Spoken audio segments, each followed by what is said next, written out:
الحمد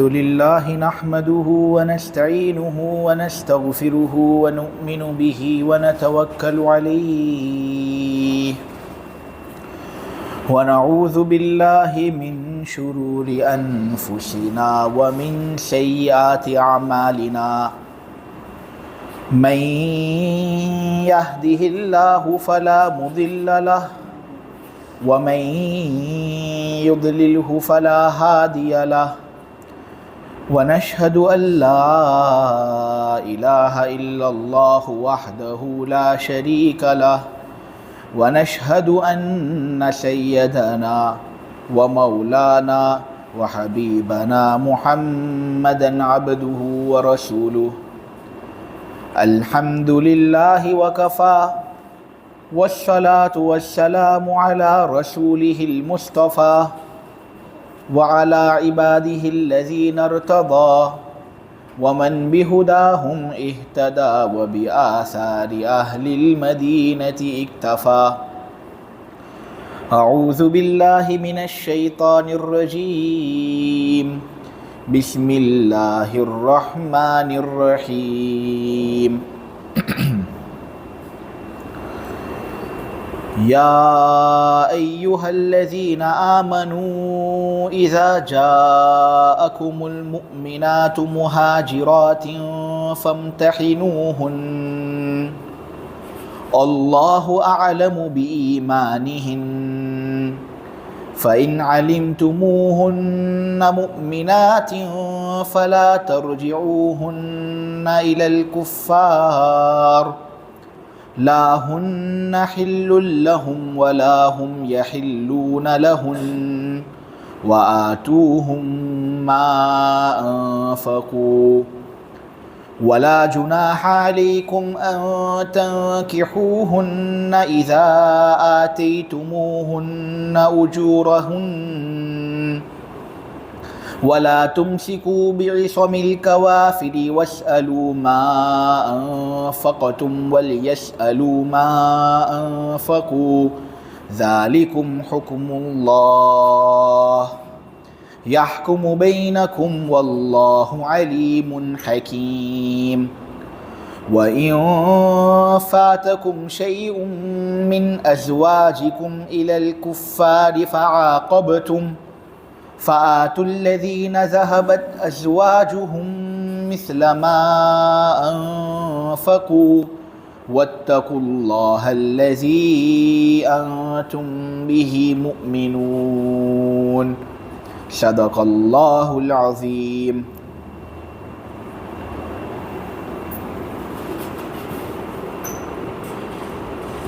اے ایمان والو،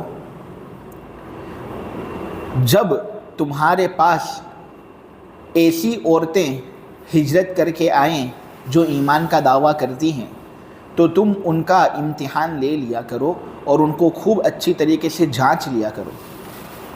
اللہ ہی ان کے ایمان کے بارے میں زیادہ واقفیت رکھتا ہے، لہٰذا تم ان کا اچھی طریقے سے امتحان لو. اگر تم کو معلوم ہو جائے کہ یہ عورتیں سب حقیقت میں ایمان والی عورتیں ہیں تو واپس تم ان کو کفار کے پاس مت لوٹاؤ. نہ یہ مسلمان عورتیں کافروں کے لیے حلال ہے اور نہ وہ سب کافر مرد ان مسلمان عورتوں کے لیے حلال ہیں. کافر مردوں نے جتنا مہر ان مسلمان ہو جانے والی عورتوں پر خرچ کیا تھا تم اس مہر کو واپس کافر لوگوں کو دے دو.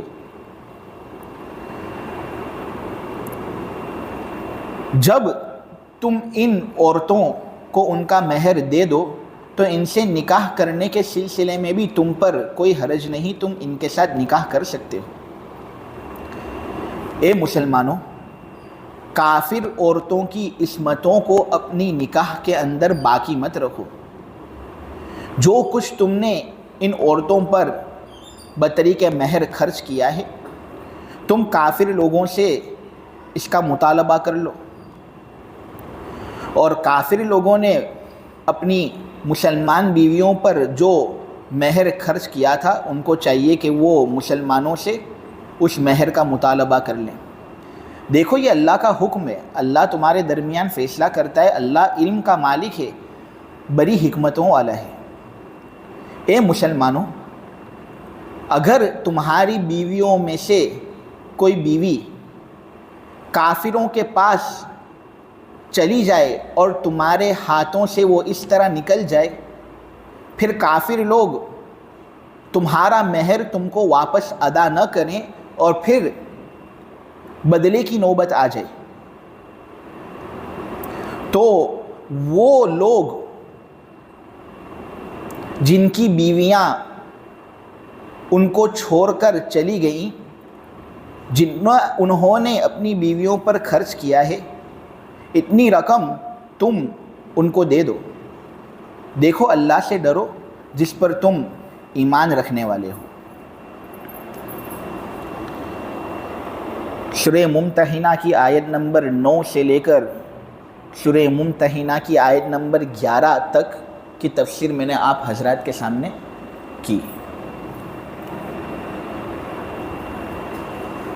اس سے پہلے ابراہیم علیہ السلام کے بارے میں کچھ باتیں آپ لوگوں کے سامنے میں نے بیان کی تھی کہ مسلمانوں کے لیے ابراہیم علیہ السلام کی ذات کے اندر ایک بہترین نمونہ ہے۔ انہوں نے اللہ تبارک و تعالیٰ کی محبت کی خاطر خود اپنے رشتہ داروں سے قطع تعلق کر لیا تھا، اس لیے کہ وہ بت پرستی کرتے تھے، بتوں کو بناتے تھے۔ تو ابراہیم علیہ السلام ان سے بے تعلق ہو گئے تھے۔ اللہ تبارک و تعالیٰ یہاں پر مسلمانوں کو یہ کہہ رہے ہیں کہ تمہارے لیے ابراہیم علیہ السلام کا یہ فعل بہترین نمونہ ہے۔ اللہ کی محبت سے زیادہ کسی کی بھی محبت نہیں ہونی چاہیے، نہ والدین کی محبت، نہ بیوی بچوں کی محبت، نہ رشتہ داروں کی محبت۔ اللہ کی محبت تمام محبت پر غالب ہونی چاہیے۔ ابراہیم علیہ السلام نے اسی محبت کو ترجیح دی تھی، جس کی وجہ سے آج ان کا نمونہ قرآن کے اندر مذکور ہے، اور ہمیں حکم دیا جا رہا ہے کہ ہم ابراہیم علیہ السلام جیسا رویہ لوگوں کے ساتھ اختیار کریں، کہ اللہ کو ناراض کرنے والی باتیں اگر سامنے والوں کی جانب سے سرزد ہوتی ہیں تو ہم ان سے قطع تعلق ہو جائیں، ہم اللہ کو راضی کریں، ان کو راضی کرنے کی کوشش نہ کریں۔ ہاں البتہ ابراہیم علیہ السلام نے ایک فعل کیا تھا جو مسلمانوں کے سامنے پیش ہوا۔ مسلمانوں کو حکم دیا جا رہا ہے کہ ابراہیم علیہ السلام کے اس فعل میں تم حضرت ابراہیم کی پیروی مت کرو۔ ابراہیم علیہ السلام چونکہ اپنے والد سے بہت زیادہ محبت کرتے تھے اور ان کے والد کافر تھے، اس لیے یہ بار بار اپنے والد صاحب کے لیے استغفار کیا کرتے تھے، اے اللہ میرے والد کو معاف فرما دے، اے اللہ میرے والد کو معاف فرما دے، اے اللہ میرے والد کو معاف فرما دے۔ اب ان کے والد تو تھے مشرک، کافر، اور کافر لوگوں کے لیے دعا کرنا جائز نہیں، لیکن ابراہیم علیہ السلام کے پاس ابھی اس کی ممانعت آئی نہیں تھی۔ ابراہیم علیہ السلام یہ سمجھتے تھے کہ میرے والد ایک دن ایمان لے آئیں گے، مجھے امید ہے کہ ایک دن وہ ایمان قبول کر لیں گے، میرے دین پر آ جائیں گے، اس لیے میں ان کے لیے استغفار کر رہا ہوں۔ اس کی ممانعت حضرت ابراہیم علیہ السلام کے سامنے واضح نہیں ہوئی تھی، اس لیے حضرت ابراہیم علیہ السلام یہ کام محبت کے اندر کرتے تھے۔ مسلمانوں کو کہا جا رہا ہے کہ ابراہیم علیہ السلام کے اس فعل میں تم ان کی پیروی مت کرو، کیونکہ ابراہیم علیہ السلام کو بھی پھر جب بعد میں مسئلہ معلوم ہو چکا تھا اور مسئلہ ان کے سامنے واضح ہو گیا تھا کہ میرے والد تو اتنے گئے گزرے ہیں، اتنے زیادہ تباہی کے اندر مبتلا ہونے والے ہیں کہ ان کے نصیب کے اندر ایمان کی ہدایت لکھی ہوئی نہیں ہے، ان کا خاتمہ بالخیر ہونے والا ہی نہیں ہے، ان کا خاتمہ بھی شر ہونے والا ہے۔ تو پھر حضرت ابراہیم بھی اپنے والد سے دستبردار ہو گئے تھے اور بری ہو گئے تھے۔ لہٰذا اگر ہمارے کوئی رشتہ دار مشرک ہوں تو ہم ان کے لیے کسی بھی قسم کی دعا نہیں کر سکتے، ہاں ہدایت کی دعا کرنی ہو تو ہم ان کے لیے کر سکتے ہیں۔ آیت نمبر 9 کے اندر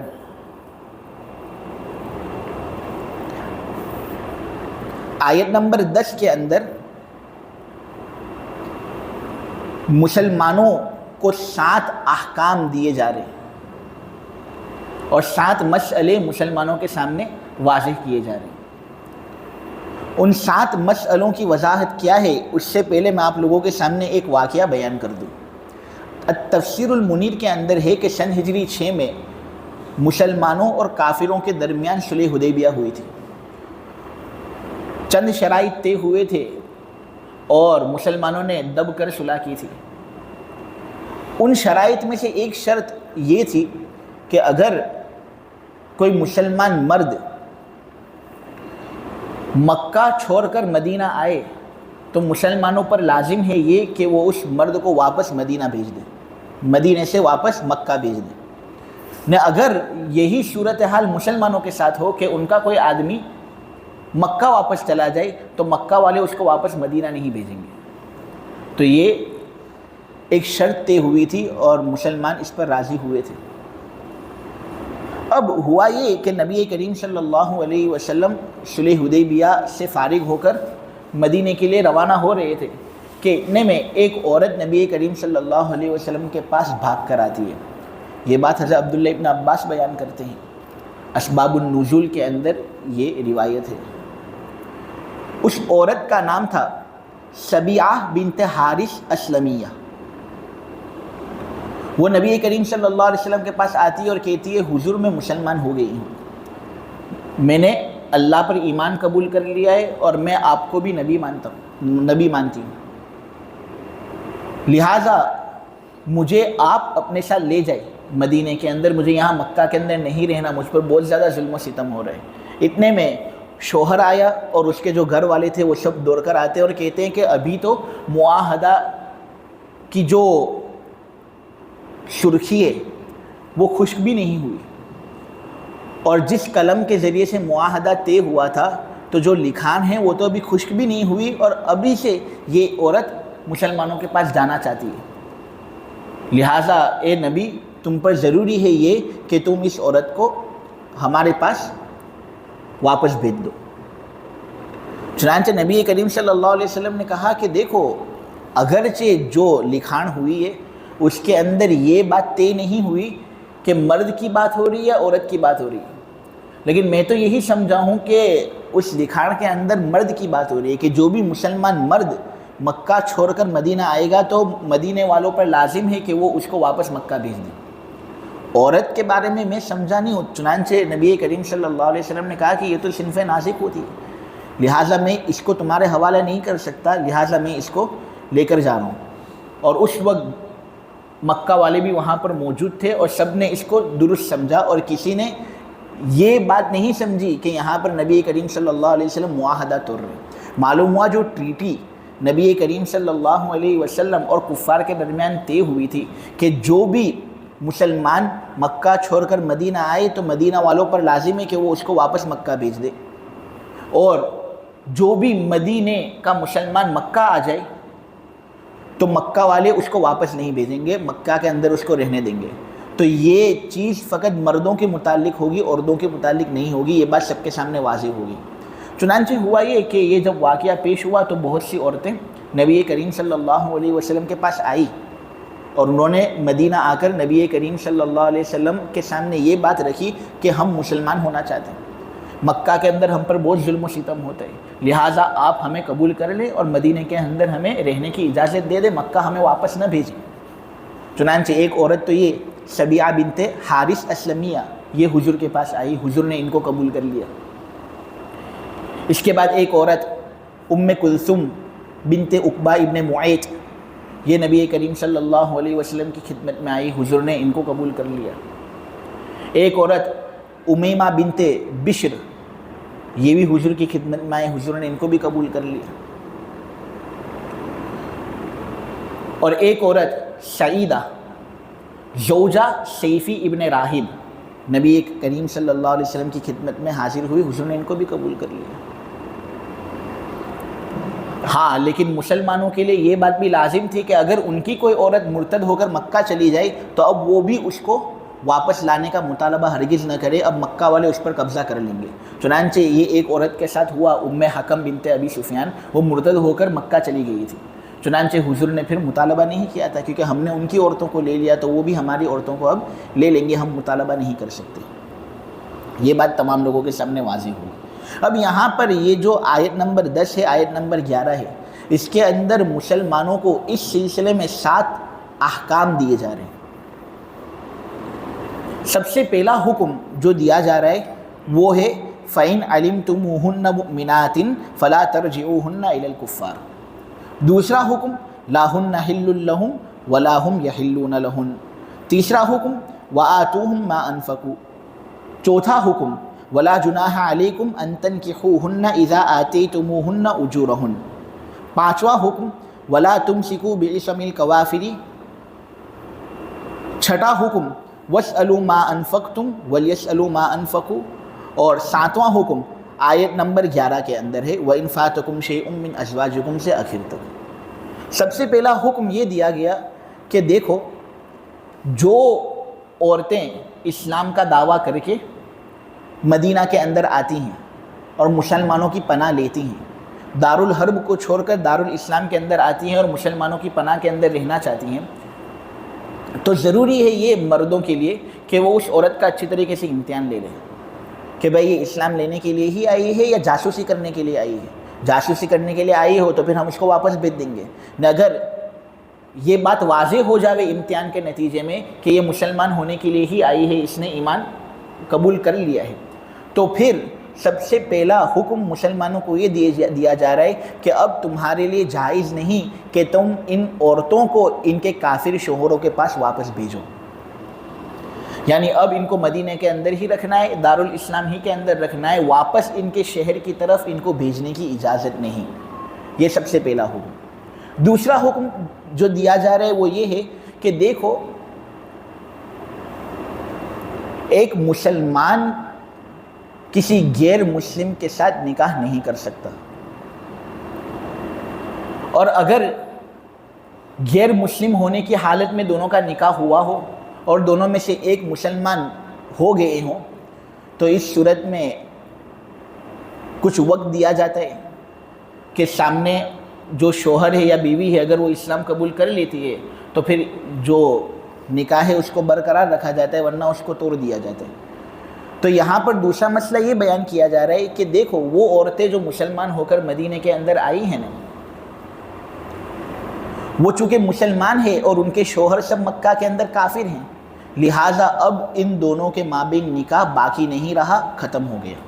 آج کے زمانے کے اندر بھی اگر غیر مسلموں کے درمیان شادی ہوئی نہ، اگر کوئی عورت مسلمان ہو جاتی ہے تو اب وہ کافر شوہر کے ساتھ رہ نہیں سکتی، چنانچہ وہ عدت کے اندر بیٹھ جائے گی۔ عدت کے ختم ہونے تک اگر شوہر اسلام قبول کر لیتا ہے تو بہت اچھا، یہ نکاح جو ہے وہ برقرار رہے گا، لیکن اگر وہ اسلام قبول نہیں کرتا تو وہ عورت اس کے نکاح سے نکل جاتی ہے، اب وہ کسی دوسرے مسلمان کے ساتھ نکاح کر سکتی ہے، اس کو اس کی اجازت حاصل ہے۔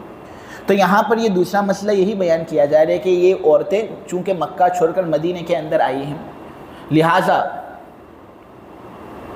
اب ان کا نکاح کافر مردوں کے ساتھ باقی نہیں رہا، نہ یہ عورتیں ان کافر مردوں کے لیے حلال ہے، نہ وہ کافر مرد ان عورتوں کے لیے حلال ہے، لہٰذا اب واپس بھیجنا نہیں ہے، اور ان کا نکاح جو ان کے کافر شوہروں کے ساتھ تھا وہ پورا ٹوٹ گیا۔ تیسرا مسئلہ یہ بیان کیا جا رہا ہے کہ دیکھو یہ عورتیں بھاگ کر مدینہ آئی ہیں، ان کے شوہر سب کفار لوگ مکہ کے اندر تھے، نکاح ختم ہو گیا، لیکن کافر لوگوں نے اپنی بیویوں پر مہر تو خرچ کیا تھا نا، اپنے گھر کے اندر انہوں نے جگہ دی تھی، رہنے کا مقام دیا تھا، خرچہ دیا تھا، تو مہر کی رقم انہوں نے اپنی بیویوں کو دی، جو بیویاں آگے جا کر مسلمان ہو گئی۔ اب مہر کی رقم دیتے ہیں تو بدلے میں عورت ملتی ہے، لیکن یہاں پر مہر کی رقم انہوں نے دی لیکن عورت بھی چلی گئی، مسلمان لوگ اب اس کو واپس بھیجیں گے نہیں۔ تو اب یہاں پر مسلمانوں کو یہ حکم دیا جا رہا ہے کہ دیکھو اگر کوئی کافر مرد کی بیوی تمہارے پاس آ جائے نے، تم نے اس سے نکاح کر لیا، تو کافر آدمی نے جتنا مہر اس عورت پر خرچ کیا ہے نا، اتنا مہر تم اس کو دے دو، یہ اس کا حق ہے، اس کی حق تلفی مت کرو۔ تو یہ تیسرا حکم یہاں پر بیان کیا جا رہا ہے۔ چوتھا حکم اور چوتھا مسئلہ یہ بیان کیا جا رہا ہے کہ دیکھو وہ عورتیں جو کافر شوہروں کے نکاح کے اندر تھی لیکن وہ مسلمان ہو گئی، اس لیے ان کا نکاح کافر شوہروں کے ساتھ باقی نہ رہا، ان کی عدت گزر گئی، اب تم ان کے ساتھ نکاح کرنا چاہتے ہو تو کوئی حرج نہیں، نکاح کر سکتے ہو، لیکن مہر کی ادائیگی واجب ہے۔ تم ان کا مہر ان کو دے دو اور پھر تم ان عورتوں پر قبضہ کر سکتے ہو اور ان کے ساتھ نکاح کر سکتے ہو۔ یہ آپ لوگوں کے سامنے چوتھا مسئلہ میں نے بیان کیا۔ پانچواں مسئلہ یہ ہے کہ بہت سے مسلمان اس زمانے میں ایسے تھے جنہوں نے اپنا نکاح کافر عورتوں کے ساتھ باقی رکھا تھا۔ خود حضرت عمر رضی اللہ تعالیٰ عنہ کی 2 کافرہ بیوی مکہ کے اندر تھی جن کے ساتھ حضرت عمر کا نکاح برقرار تھا۔ ایک کا نام تھا قریبہ بنت ابی امیہ اور دوسرے کا نام تھا ام کلثوم بنت عمرو خزاعیہ۔ یہ 2 حضرت عمر کے نکاح کے اندر تھی اور یہ کافرہ تھی۔ تو یہاں پر مسلمانوں کو یہ حکم دیا جا رہا ہے کہ دیکھو پہلے تمہارے لیے اجازت تھی اپنے نکاح کے اندر کافر عورتوں کو رکھنا، لیکن اب اے مسلمانوں تمہاری شان بہت اونچی ہو گئی ہے، اب ان گندی عورتوں کو اور ان مشرک عورتوں کو اپنے نکاح کے اندر باقی مت رکھو، ان کو طلاق دے دو، ان کو چھٹی کر دو۔ چنانچہ حضرت عمر نے فوراً اس آیت کے نزول کے بعد اپنی دونوں بیویوں کو طلاق دے دی تھی، قریبہ کو بھی طلاق دے دی تھی اور ام کلثوم کو بھی طلاق دے دی تھی، کیونکہ حضرت عمر مسلمان تھے اور یہ کافرہ تھی۔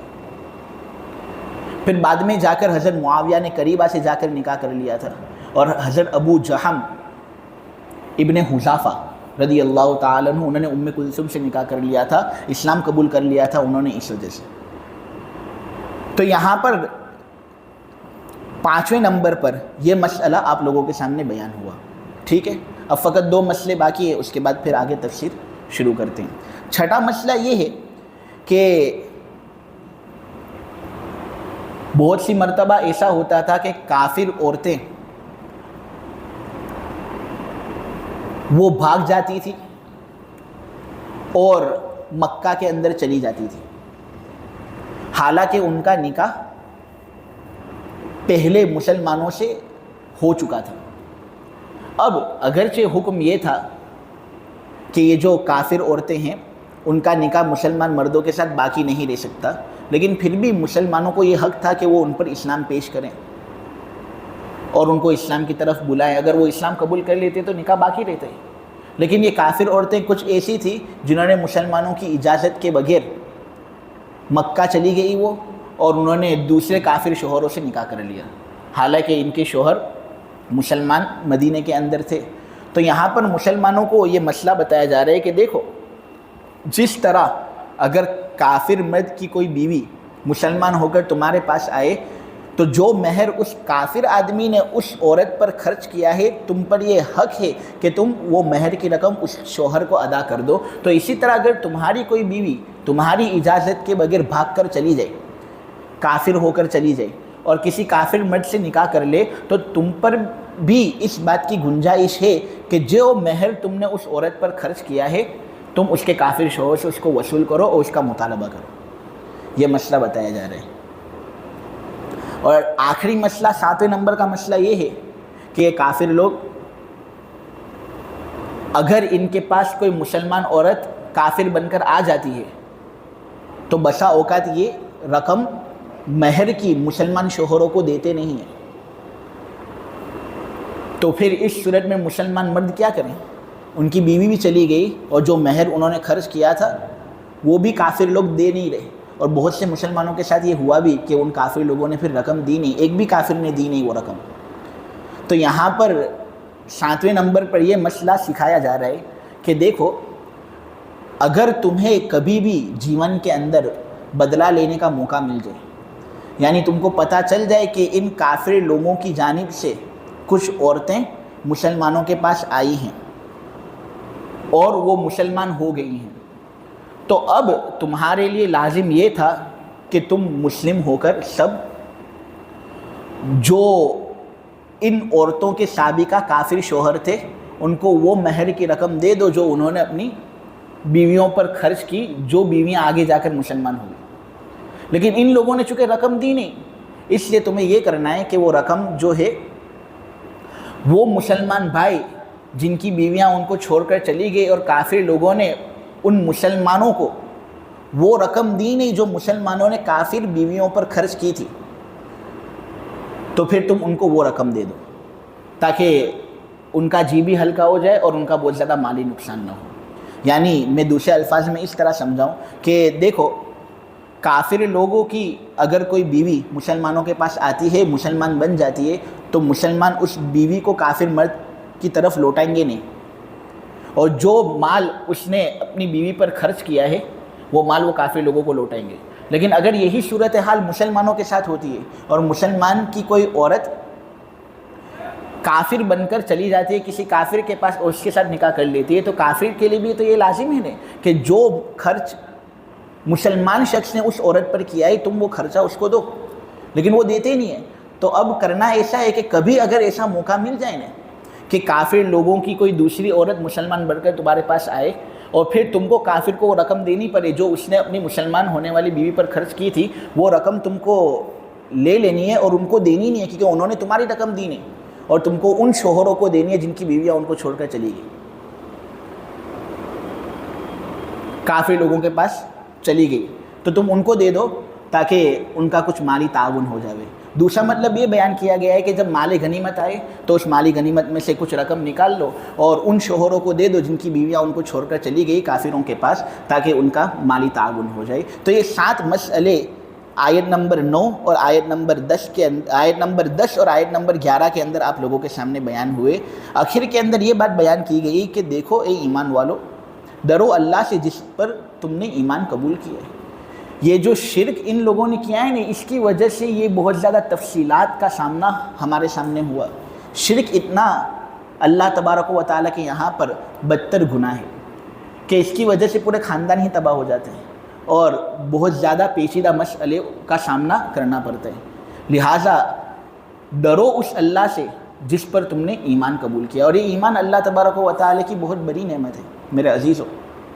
ایک بخاری مسلم کی روایت ہے جس کے راوی حضرت انس ہیں اور اس کے راوی حضرت معاذ بن جبل بھی ہیں، کہ ایک مرتبہ حضرت معاذ بن جبل نبی کریم صلی اللہ علیہ وسلم کے ساتھ کسی جگہ سفر میں تھے۔ حضور ایک دراز گوشت پر سوار تھے۔ دراز گوشت کا مطلب ہوتا ہے گدھا، لیکن گدھے کے اندر چونکہ ایک مانوی عیب ہے نا کہ حضور گدھے پر سوار تھے، اس لیے محدثین حضرات یہ کہتے ہیں کہ حضور اس پر سوار تھے اس لیے اس گدھے کو بھی کچھ عزت دے دو اور اس کو دراز گوشت کہو۔ چنانچہ حضور ایک دراز گوشت پر سوار تھے اور حضرت معاذ حضور کے پیچھے سوار تھے۔ اتنے میں نبی کریم صلی اللہ علیہ وسلم نے ایک اعلان کیا اور کہا اے معاذ۔ حضرت معاذ ابن جبل رضی اللہ تعالیٰ عنہ نے جب یہ سنا تو حضرت معاذ نے فوراً کہا لبیک یا رسول اللہ و صادق، اے اللہ کے رسول میں آپ کی خدمت میں حاضر ہوں، آپ کے کہنے کو ماننا اس میں میری سعادت ہے، میں اپنی سعادت اس کو سمجھتا ہوں۔ حضور نے کہا، پھر حضور اور آگے بڑھے اور حضور نے پھر کہا اے معاذ، تو حضرت معاذ نے واپس کہا اے اللہ کے رسول میں آپ کی خدمت میں حاضر ہوں، میں آپ کی پکار کا جواب دیتا ہوں، اور جو آپ مجھ سے کہنا چاہ رہے ہیں نا اس کہنے کے اندر میں آپ کی بات ماننے کو اپنی سعادت سمجھتا ہوں۔ حضور نے کہا، پھر حضور نے واپس کہا اے معاذ۔ حضرت معاذ نے کہا لبیک و صادق یا رسول اللہ، اے اللہ کے رسول میں آپ کی خدمت میں حاضر ہوں، آپ کی بات ماننے کو میں اپنی سعادت سمجھتا ہوں۔ پھر نبی کریم صلی اللہ علیہ وسلم نے کہا اے معاذ سن لے یہ بات، جو آدمی یہ گواہی دیتا ہے کہ اللہ اس کا خدا ہے اور یہ گواہی دیتا ہے کہ محمد اس کا رسول ہے، شرک کبھی بھی دنیا کے اندر کرتا نہیں، تو جہنم کی آگ ایسے شخص پر حرام ہو جاتی ہے، ایسا شخص جہنم کی آگ کے اندر داخل نہیں ہو سکتا۔ حضرت معاذ نے کہا اللہ اکبر، یہ تو کیسی بات ہے، کیسی زبردست بات ہے۔ اللہ کے رسول صلی اللہ علیہ وسلم نے پھر کہا کہ اے معاذ کیا تجھے معلوم ہے کہ اللہ کا حق بندوں پر کیا ہے؟ حضرت معاذ نے کہا اللہ اس کے رسول سے زیادہ بہتر بات کون جان رہے ہیں؟ تو حضور اس وقت دراز گوشت پر سوار تھے اور کہا کہ اللہ کا حق بندوں پر یہ ہے کہ بندہ اسی کی عبادت کرے، اس کے ساتھ کسی کو شریک نہ ٹھہرائے، بس اتنا۔ نبی کریم صلی اللہ علیہ وسلم جس دراز گوشت پر سوار تھے نا اس کا ایک نام ایک روایت کے متعلق عفیر ہے اور دوسرا نام بھی لکھا گیا ہے کتابوں کے اندر یافور تھا۔ یہ نبی کریم صلی اللہ علیہ وسلم کی تواضع کی بات تھی کہ حضور اس طرح دراز گوش پر بھی سواری کر لیا کرتے تھے، ورنہ ہم لوگ تو بہت زیادہ تکبر کے اندر مبتلا رہتے ہیں۔ کوئی ادنا قسم کی سواری ہو اس پر سوار ہونا بھی ہمیں پسند نہیں، لیکن نبی کریم صلی اللہ علیہ وسلم سید الاولین والآخرین ہونے کے باوجود گدھے پر سواری کرتے تھے اور اس میں کوئی آر محسوس نہیں کرتے تھے، لہٰذا ہم بھی آر بالکل محسوس نہ کریں ان سب چیزوں میں۔ پھر حضور پاک صلی اللہ علیہ وسلم نے کہا، اے معاذ، اللہ کا حق جب بندہ پورا کرے گا تو تجھے معلوم ہے کہ بندے کا حق اللہ پر کیا ہے؟ تو حضرت معاذ نے کہا، کیا ہے وہ؟ جو بھی بندہ اللہ کی عبادت کرے گا اس کے ساتھ کسی کو شریک نہیں ٹھہرائے گا تو اس پر جہنم کی آگ حرام ہے، وہ ایک نہ ایک دن جہنم کے اندر اگر جائے گا بھی تو وہاں سے نکل کر جنت کے اندر داخل ہوگا۔ حضرت معاذ نے کہا، اللہ اکبر، یہ تو بہت بڑی بات ہے کہ ایک ایمان والا ہونا کتنا قیمتی، کہ آخرت کے اندر اس کا دائمی نقصان ہے ہی نہیں، اگر اس نے کچھ برے کام کیے بھی ہوں تو اللہ یا تو اس کو معاف کر سکتا ہے اور بالکل بھی اس کو عذاب نہ دے، یا یہ کہ اللہ اس کو کچھ دیر کے لیے عذاب دے گا لیکن ایک نہ ایک دن اس کو جنت میں داخل کر ہی دے گا۔ تو حضرت معاذ نے کہا کہ اللہ کے رسول، مجھے یہ جی میرا چاہتا ہے اور میری یہ امنگ ہے کہ میں لوگوں کا ایک بڑا مجمع اکٹھا کروں اور سب کو یہ خوشخبری سنا دوں کہ جو آدمی لا الہ الا اللہ کہتا ہے، محمد الرسول اللہ کہتا ہے، تو جہنم کی آگ اس پر حرام ہو جاتی ہے، مجھے سب کو کہنا ہے۔ تو حضور نے فرمایا، نہیں، کسی کو کہنا مت، اگر تم یہ قیمتی بات سب کے سامنے ظاہر کر دو گے نا تو لوگ سست پڑ جائیں گے، کوئی عمل کرے گا نہیں، وہ یہ سمجھے گا کہ ایمان کافی ہے، اللہ اس کی وجہ سے میری نجات کر دے گا، اس لیے کہنا مت، لوگوں کو کام کرنے دو، عمل کرنے دو۔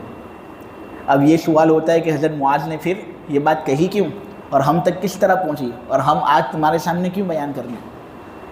حضرت معاذ ابن جبل نے یہ سمجھا اپنی موت کے وقت کہ اب میں دنیا سے جا رہا ہوں، ہو سکتا ہے کہ نبی کریم صلی اللہ علیہ وسلم نے جو بات مجھ سے کہی ہو وہ اس وقت کے لیے خاص ہو، کیونکہ اس وقت بہت زیادہ عمل کرنے کے نہیں ہوتے تھے اور عمل کرنے کے اندر لوگ تھوڑے کچے تھے، اس لیے حضور نے یہ بات کہی۔ آج تو سب لوگ عمل کرنے کے اندر پختہ ہیں، سب نماز پڑھتے ہیں، روزے رکھتے ہیں، اس لیے کتمان علم یعنی علم کو چھپانے کی وعید سے مجھے ڈر لگتا ہے۔ حضور کی بات تھی، میں کس طرح چھپا سکتا ہوں، اس لیے موت کے وقت یہ اس کو ظاہر کر کے گئے، اور اس لیے آج محدثین یہ روایت بھی بیان کرتے ہیں، بخاری مسلم دونوں کے اندر یہ روایت موجود ہے۔ حضرت معاذ رضی اللہ تعالیٰ عنہ کی یہ زبردست روایت ہے، یہ ایمان کی قدر و منزلت۔ مولانا شبیر احمد عثمانی صاحب نے فتح الملہم کے اندر یہ بات لکھی ہے کہ دراصل حضرت معاذ کلمہ لا الہ الا اللہ پڑھنا چاہتے تھے، موت کے وقت ان کی بہت کم عمر کے اندر موت واقع ہوئی، ایک وبا کے اندر یہ بیمار ہو گئے تھے، اس لیے انہوں نے یہ چاہا کہ میں کلمہ پڑھوں اور رخصت ہو جاؤں، لیکن کلمہ پڑھنے کی جب نوبت آئی نا تب ان کو یہ حدیث یاد آ گئی، تو انہوں نے پوری حدیث سنا دی جس کے اندر یہ کلمہ بھی ہے، اور کلمہ پڑھ کر یہ رخصت ہوئے۔ اور بہت سے ایسے محدثین ہیں جنہوں نے اپنے آخری لمحات کے اندر یہ حدیث پڑھی اور یہ حدیث پڑھ کر انہوں نے دنیا سے رخصتی فرمائی۔ محدث ابو زرعہ رازی بہت بڑے محدث ہیں، اور اللہ تبارک و تعالیٰ کے یہاں پر امید ہے کہ ان کا بہت اونچا مقام بھی ہو۔ یہ جب مرض وفات کے اندر تھے تو ان کے بہت سے شاگرد ان کے ارد گرد تھے، چنانچہ انہوں نے یہی حدیث معاذ بیان کرنی شروع کی۔ جب حدیث سے معاذ کے بارے میں کچھ تذکرہ ہوا ان کے سامنے تو ان کے اندر بھی کچھ طاقت آئی، تو انہوں نے وہ حدیث لوگوں کے سامنے بیان کرنی شروع کی اور درس دینا شروع کیا۔ کہا میں نے یہ حدیث اپنے اس استاد سے لی، اپنے اس استاد سے لی، پھر آخرکار حضرت معاذ تک پہنچتے یہ حدیث شروع کرتے ہیں، اور پھر جب اس کلمے پر پہنچتے ہیں کہ جو آدمی گواہی دیتا ہے اس بات کی کہ اللہ کے سوا کوئی معبود نہیں اور یہ کہ محمد اللہ کے رسول ہیں، یہ انہوں نے کہا کہ ان کی وفات ہو گئی۔ ایک حدیث کے اندر ہے کہ جو شخص دنیا کے اندر رہتا ہے اور اس کا آخری کلمہ لا الہ الا اللہ ہوتا ہے تو وہ جنت میں داخل ہوگا۔ انہوں نے لا الہ الا اللہ تک اپنا کلام پورا کیا اور پھر ان کی وفات ہو گئی، تو محدثین کہتے ہیں کہ دخل الجنہ کا عملی مظاہرہ یہ کر گئے، اللہ تبارک و تعالیٰ ان کو ایک نہ ایک دن جنت میں داخل کرے گا۔ حضرت ابو ذر کی روایت ہے، بخاری مسلم دونوں کے اندر موجود ہے کہ ایک مرتبہ وہ نبی کریم صلی اللہ علیہ وسلم کے پاس آئے، حضور سفید لباس زیب تن کیے ہوئے تھے اور سو رہے تھے۔ حضرت ابو ذر دیکھتے ہیں خوبصورت منظر کہ نبی کریم صلی اللہ علیہ وسلم آرام فرما رہے ہیں اور وہ بھی سفید لباس کے اندر۔ حضرت ابو ذر نے دیکھا کہ آرام کر رہے ہیں، ابھی ان کو تنگ نہیں کرنا، تو وہ چلے جاتے ہیں۔ تھوڑی دیر کے بعد واپس آتے اور دیکھتے ہیں کہ میرے پیارے نبی کریم صلی اللہ علیہ وسلم بیدار ہیں. وہ قریب جاتے ہیں اور حضور ابو ذر کو دیکھتے ہیں. یہ حضرت ابو ذر بہت انوکھے تھے. صحابہ کے اندر بھی ان کی بہت نمایاں شخصیت تھی. عبداللہ ابن مسعود رضی اللہ تعالیٰ عنہ کی روایت ہے کہ ایک مرتبہ غزوہ تبوک جب ہو رہا تھا نا، تو یہ چونکہ بہت سخت غزوہ تھا، بہت سخت غزوہ تھا، اس لیے لوگ بچھڑنے لگے. نبی کریم صلی اللہ علیہ وسلم سے شکایت کی گئی کہ دیکھو لوگ بچھڑ رہے ہیں، تو حضور نے کہا بچھڑنے دو، ان کا نقصان ان کو ہوگا. اور غزوہ تبوک کے لیے حضور آگے بڑھتے گئے. اتنے میں حضرت ابو ذر بھی وہاں پر موجود نہیں تھے. تو حضور کو یہ بات کہی گئی کہ حضرت ابو ذر بھی یہاں پر نہیں ہے. تو حضور نے کہا ابو ذر یہاں پر نہیں ہے، کیا بات ہے؟ خیر اس طرح وہ آگے چل دیے اور سفر جاری رکھا. اتنے میں حضرت نبی کریم صلی اللہ علیہ وسلم ایک جگہ پر آرام کر رہے تھے اور حضور کے صحابہ ایک جگہ پر سب اکٹھا تھے کہ ایک دور سے ایک آدمی آ رہا ہے اکیلا، پورا سامان اپنے کمر پر رکھے ہوئے اور اس طرح کر کے نبی کریم صلی اللہ علیہ وسلم کی طرف آگے بڑھ رہے ہیں. لوگوں نے دیکھا یہ آدمی کون کہ اتنا وزندار سامان اپنے کندھے پر لیے ہوئے ہیں اور اس طرح مشکل سے حضور کے پاس آ رہے ہیں. تو جب لوگوں نے غور سے دیکھا تو لوگوں نے کہا اللہ کے رسول اللہ اکبر، یہ آدمی تو ابو ذر ہے، ابو ذر ہے یہ، اس کی سواری کہاں گئی؟ دراصل حضرت ابو ذر کی جو سواری تھی نا وہ سست پڑ گئی تھی. تو حضرت ابو ذر نے اس سواری کو چھوڑ دیا کہ تو میرا ساتھ نہیں دیتی، میں تیرا ساتھ نہیں دیتا. پورا سامان کندھے پر لے لیا اور اس طرح یہ حضور کے پیچھے ہو لیے. تو لوگوں نے کہا اللہ اکبر، یہ تو ابو ذر ہے. تو حضور کو وہ منظر اتنا پیارا لگا نا کہ حضور نے ایک پیشین گوئی دے دی، اللہ ابو ذر پر رحم کرے، اللہ ابو ذر پر رحم کرے، یہ پوری زندگی تنہا چلے گا، پھر یہ اکیلا مرے گا اور اللہ کے پاس یہ اکیلا زندہ ہوگا.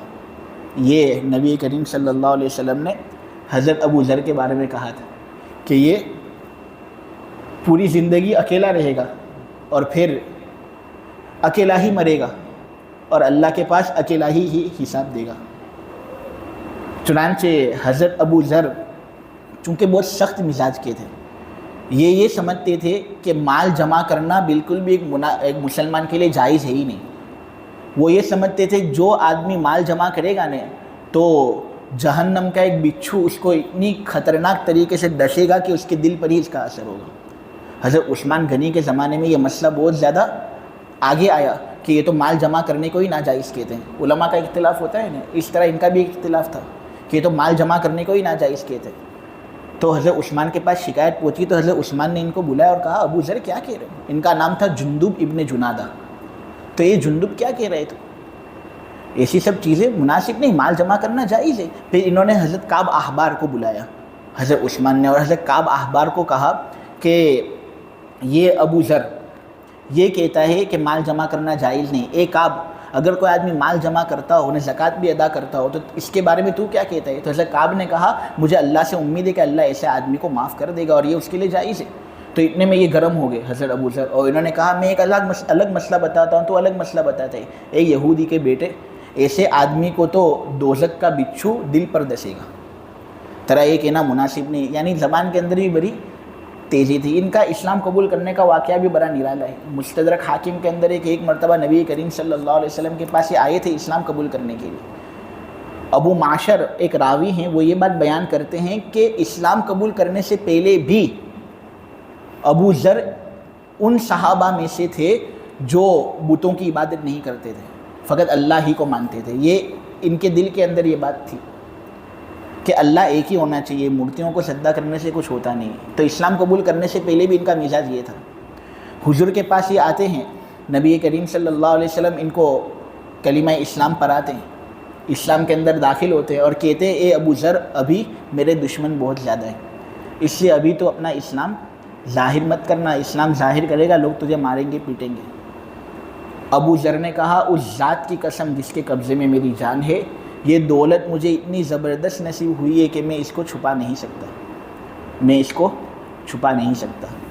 تو یہ مسجد کے اندر گئے اور جو عام مجمع تھا اس عام مجمع کے اندر جا کر کہنے لگے اے قریشیو، میں اس بات کی گواہی دیتا ہوں کہ اللہ کے سوا کوئی معبود نہیں، اور میں اس بات کی گواہی دیتا ہوں کہ محمد اللہ کے رسول ہیں، اور زور سے انہوں نے کہا. تو جتنے بھی قریشی لوگ وہاں پر تھے نا, سب نے ایک للکار لگائی اور کہا یہ بد دین ہے, مارو اس کو. اتنا مارا کہ حضرت عباس رضی اللہ تعالیٰ عنہ وہاں پر موجود تھے.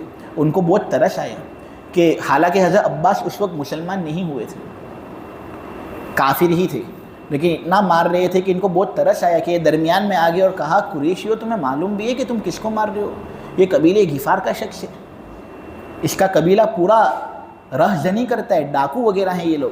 تم تجارت کرنے کے لیے جاؤ گے, تمہارے مال پر ڈاکہ ڈالیں گے یہ لوگ, تم اگر ان کے قبیلے کے آدمی کو اس طرح نقصان پہنچاتے ہو, لہٰذا یہ مت کرو. اس طرح حضرت ابو ذر کو انہوں نے چھوڑ دیا قبیلے کے ڈر کی وجہ سے. حضرت ابو ذر دوسرے دن آتے ہیں, واپس زخمی ہونے کی حالت میں اعلان کر کے جاتے ہیں, یہ قریشی ہو, میں اللہ کی عبادت کرتا ہوں, اللہ کے سوا کسی کو معبود نہیں سمجھتا, اور یہ کہ محمد میرا رسول ہے, اس بات پر مجھے پکا یقین ہے. اور اس طرح چلی گئی پھر وہ. یہ حضرت ابو ذر کا مقام تھا. خیر, حضرت ابو ذر کی جب وفات قریب ہوئی تو حضرت عثمان نے جب دیکھا کہ یہ الگ الگ مسئلے بیان کر رہے ہیں, تو حضرت عثمان نے ان کو نکال دیا اور کہا کہ بھائی تم ربضہ میں چلے جاؤ, یہاں پر تم رہتے ہو, الگ الگ مسئلے بتاتے ہو, تو انتشار لوگوں کے اندر ہوتا ہے, اور ان کے مزاج میں سختی تھی. چنانچہ ان کو الگ کر دیا. یہ مقام ربضہ میں اکیلے رہتے تھے, فقط یہ ہوتے تھے, ان کی بیوی ہوتی تھی, اور اتنے میں اکیلے پن ہونے کی حالت میں ہی ان کا انتقال ہو گیا. انتقال سے پہلے انہوں نے وصیت کی تھی کہ میرا جنازہ جو ہے نا وہ سڑک کے درمیان میں رکھ دینا, تاکہ کوئی بھی اللہ کا بندہ اگر دیکھے یہ جنازہ ہے تو وہ میری نماز جنازہ پڑھا لے, میرے لیے دعا کر لے. تو ان کے خادم نے ایسا ہی کیا. اتنے میں حضرت عبداللہ ابن مسعود سفر کر رہے تھے, اپنے طلباء کو لے کر سفر کر رہے تھے, اور ربضہ کے مقام پر سے ان کا گزر ہوا کہ خادم دوڑتا ہوا ان کے پاس آتا ہے. عبداللہ ابن مسعود کہتے ہیں بھائی کیا ہوا؟ انہوں نے کہا ابو ذر صحابی رسول, ان کا انتقال ہو گیا ہے, جنازہ بیچ سڑک کے اندر ہے, کوئی پرانے والا ہے نہیں, آپ ذرا آ کر ان کا جنازہ پڑھا لیں. تو حضرت عبداللہ ابن مسعود بہت زیادہ رونے لگے, اور بہت زیادہ زار و قطار انہوں نے رویا, اور کہا کہ یہ ابو ذر, اس کے بارے میں تو نبی کریم صلی اللہ علیہ وسلم نے غزوہ تبوک کے دن برابر بات کہی تھی کہ اس نے پوری زندگی تنہائی کے اندر گزاری, موت بھی اس کی تنہائی کے حالت کے اندر آئی, اور حساب بھی یہ تنہا ہونے کی حالت میں اللہ کو دے گا. خیر, ان کی جو روایت میں آپ لوگوں کے سامنے بیان کر رہا ہوں وہ یہ ہے کہ یہ نبی کریم صلی اللہ علیہ وسلم کے پاس حاضر ہوئے, اور حاضر ہوئے تو حضور نے ان کو دیکھ کر ہی کہا, اتنی بڑی خوشخبری کہ آپ اس کا اندازہ نہیں لگا سکتے کتنی بڑی خوشخبری ہے. حضور نے کہا کہ اے ابو ذر سن لے یہ بات, کہ جو آدمی اس بات کی گواہی دے گا کہ اللہ کے سوا کوئی معبود نہیں, اور پھر مرتے دم تک وہ شرک نہیں کرتا نہیں, تو اللہ اس کو ایک نہ ایک دن جنت میں داخل کرے گا, اگرچہ اس سے لاکھ گناہ کیے ہوں. شرک نہیں کرتا, اللہ اس کو جنت میں داخل کرے گا. اگر اللہ چاہے گا تو اس کے تمام گناہوں کو معاف کر دے گا, عذاب بھی نہیں دے گا, ایک رتی کے برابر بھی عذاب نہیں دے گا. اللہ کی مشیت, اللہ جو چاہے کرے, اور اگر اللہ چاہے گا تو اس کو کچھ دیر کے لیے عذاب دے گا, لیکن بالآخر اس کو جنت میں اللہ داخل کرے گا. حضرت ابو ذر کو بات بہت تعجب ہوا کہ اتنی بڑی خوشخبری. تو حضور کو حضرت ابو ذر نے ذرا جوش کے اندر کہا, اگرچہ وہ آدمی زنا کرے, اگرچہ وہ چوری کرے, تب بھی جنت میں جائے گا. حضور نے کہا اگرچہ وہ زنا کرے, اگرچہ وہ چوری کرے. حضرت ابو ذر نے پھر تعجب کے اندر پوچھا, اے اللہ کے رسول آپ ذرا سوچ سمجھ کر کہو, اگرچہ وہ زنا کرے, اگرچہ وہ چوری کرے, اگر ایمان کی حالت میں وہ مرتا ہے تو جنت میں داخل ہوگا؟ حضور نے کہا اگرچہ وہ زنا کرے, اگرچہ وہ چوری کرے.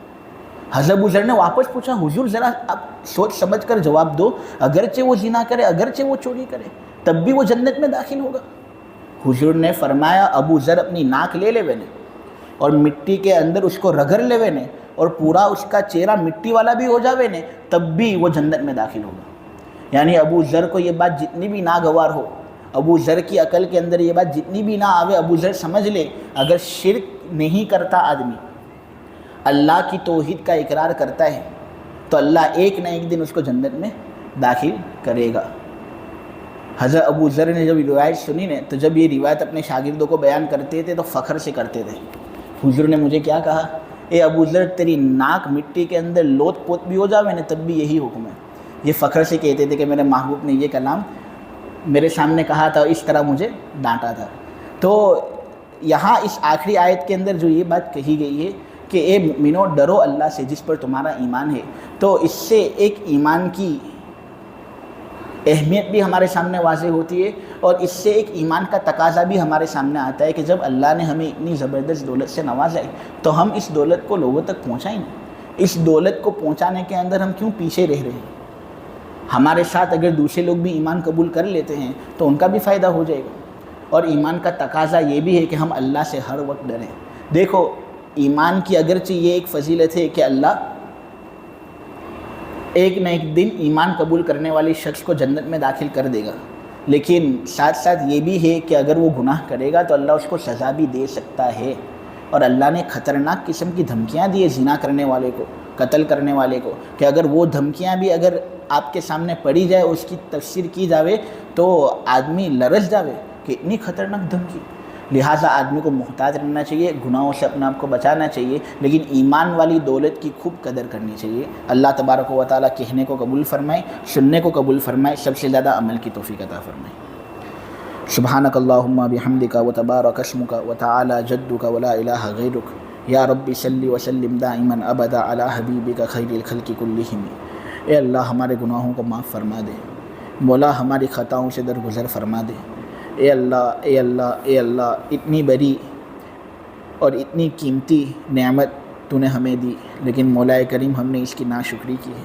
اے اللہ تو ہماری اس کوتاہی کو معاف فرما دے۔ مولا کریم قیامت کے دن ہمیں ذلیل و رسوا مت کرنا۔ انبیاء، رسل وغیرہ سب وہاں پر موجود ہوں گے، ان کے سامنے ہمیں ذلیل مت کرنا، اور اس ایمان کی بدولت مولا کریم ہمیں معاف فرما دینا۔ اے اللہ اے اللہ اے اللہ، ایمان بہت بڑی نعمت ہے، لیکن کیا معلوم کہ موت تک یہ باقی رہتی بھی ہے یا نہیں۔ اے اللہ ہمیں کچھ معلوم نہیں کہ یہ موت سے پہلے باقی رہے گا یا نہیں۔ اے اللہ اگر باقی رہتا ہے تو ہمارے لیے نجات ہی نجات ہے، لیکن مولا کریم اگر یہ نکل جائے گا تو مولا ہمارا بہت برا حال ہوگا۔ اے اللہ کافر لوگوں کے لیے تو ہمیشہ ہمیشہ کی جہنم ہے، ان کو تو جہنم سے نکالا نہیں جائے گا، کبھی بھی ان کو جہنم سے نکالا نہیں جائے گا، ہمیشہ ہمیشہ کے لیے جہنم کے اندر وہ رہیں گے۔ اے اللہ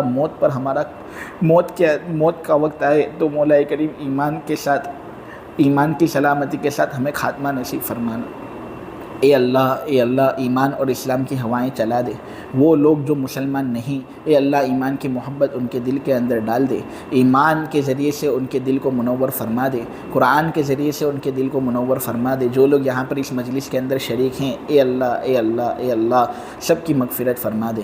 مولا کریم بڑے اخلاص کے ساتھ آتے ہیں، اور ان کا مقصد اور منشا کسی دوسرے کو راضی کرنا نہیں ہوتا، تجھے راضی کرنا ہی ہوتا ہے۔ اے اللہ ان کے اس عمل کو قبول فرما لے۔ مولا کریم ان کے اس عمل کی وجہ سے تو میری بھی مغفرت فرما دے، اور یہ جو تفسیر ہوئی ہے اس کو قبول فرما لے۔ اے اللہ بہت سی باتیں ایسی ہوتی ہیں جو ہم شاید غلط بول دیتے ہوں، اے اللہ ہمیں کچھ معلوم نہیں، اگر جان بوجھ کر ہم کریں تو یہ مولا کریم گناہ ہے نہیں، لیکن اے اللہ اگر بھولے سے کچھ ہو جاوے تو مولا اس پر میری پکڑ مت کرنا اور کسی کی پکڑ مت کرنا۔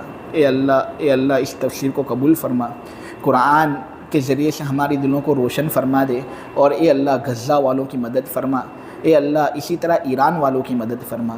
اے اللہ یہ اسرائیل کو ختم کرنے کے لیے ایک پاور کھڑی ہوئی ہے۔ اے اللہ اگرچہ ان کے عقائد ہمارے عقائد سے ملتے جلتے نہیں، لیکن مولا انہوں نے ہی اسرائیل کے خلاف ایک آواز اٹھائی ہے۔ اے اللہ اس پر تو ان کی مدد فرمانا اور ان کی حمایت کرنا، ان کی نصرت کرنا۔ وصلی اللہ تعالی علی خیر خلقہ محمد وعلی آلہ وصحبہ اجمعین برحمتک یا ارحم الراحمین۔